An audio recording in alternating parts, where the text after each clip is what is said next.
రోజక్క press meet script ఎవరిచ్చారు?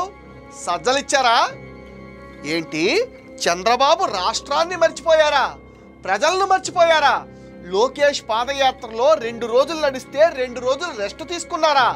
మహిళలపైన గత 9 నెలల్లో 16,000 రేపులు జరిగాయా? చంద్రబాబు రాగానే రాష్ట్రానికి కరువు వచ్చిందా?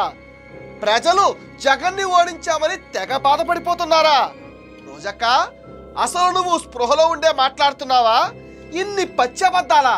లోకేష్ పాదయాత్ర మీ జగన్ పాదయాత్ర లాగా ఉదయం 1 గంట సాయంత్రం 1 గంట అనుకుంటున్నావా?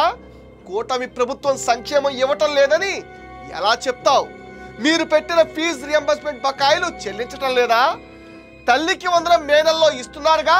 16,000 పైచిలకు డిఎస్సి పోస్టులు జూన్ లోపు నియామకం చేస్తున్నారుగా.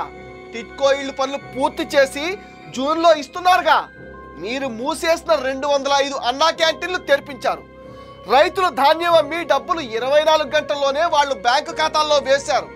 అన్నదాత సుఖీభవ డబ్బులు 3 వాయిదాల్లో ఇస్తామన్నారుగా. పెన్షన్ 4,000కు పెంచారు. ప్రతి నెల జీతాలు 1వ తారీఖున ఇస్తున్నారుగా. ఇంకేంటి నీ బాధ రోజా? ఏమంటావు? చంద్రబాబు దిగిపోయి జగన్ రెడ్డికి ముఖ్యమంత్రి సీట్ ఇచ్చేయాలా? ఇదేమన్నా సినిమా హాల్లో సీటా ఇవ్వడానికి? ప్రజలు ఇవ్వాలి రోజా. ఇంకా అబద్ధాలు చెప్తూ బతుకుదామనుకుంటే అది మీ కర్మ.